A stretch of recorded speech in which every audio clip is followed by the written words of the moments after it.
याति कहते हैं अब नहीं, चेतना थी थोड़ी, लोगों में तो चेतना नहीं रहती है। अब मैं काम भाव को त्याग कर परमात्मा में मन लगाऊंगा, वन में मृगों के साथ विचरण करूंगा। नहीं, अब नहीं चाहिए। तो हो सकता है आपके मन में प्रश्न उठे कि इनका भी तो ऐसा हुआ। नहीं, भोग करके इनके मन में वैराग्य नहीं आया। इनमें जो धर्म भाव था और इतना कुछ हो गया, कहीं पर चेतना जगी। साधारणतः क्या होता है, हम आप जो साधारण लोग हैं, हम लोग जब जन्म लेते हैं उस समय जो अपना जीवन होता है उसी के अनुसार आप धीरे धीरे धीरे बड़े होते हैं।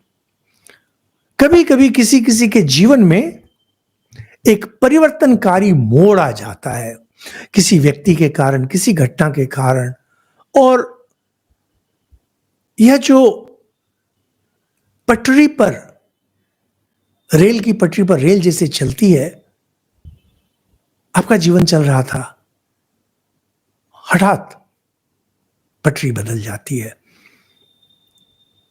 यह बहुत कम लोगों के साथ होता है।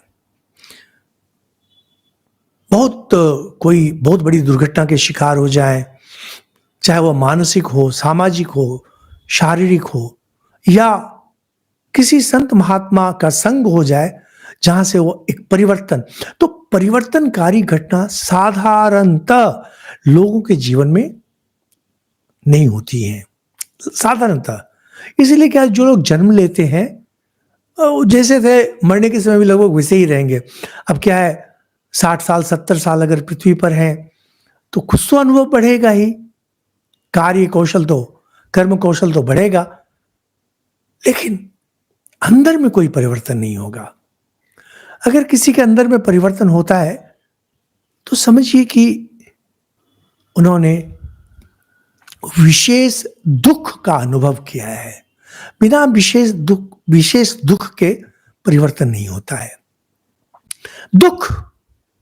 दुख जीवन के मोड़ को बदल देता है, जीवन में एक नया मोड़ ला देता है, बहुत महत्वपूर्ण है। और आध्यात्मिक उत्थान के लिए दुख होना बहुत जरूरी होता है।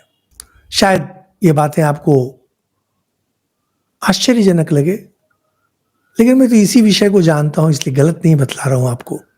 आप उससे सहमत हो, सहमत नहीं हो, अब क्या उसके बारे में बोले, लेकिन वास्तविकता यही है।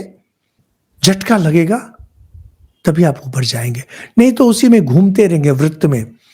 स्वामी विवेकानंद की शिष्या थी सिस्टर निवेदिता, भगिनी निवेदिता। एक पत्र में उन्होंने लिखा था, निवेदिता बोलो तुमने कितने कष्ट सहे हैं और मैं बतलाऊंगा तुम कितनी महान हो। बिना कष्ट के, बिना दुख के महानता नहीं आती है जीवन में।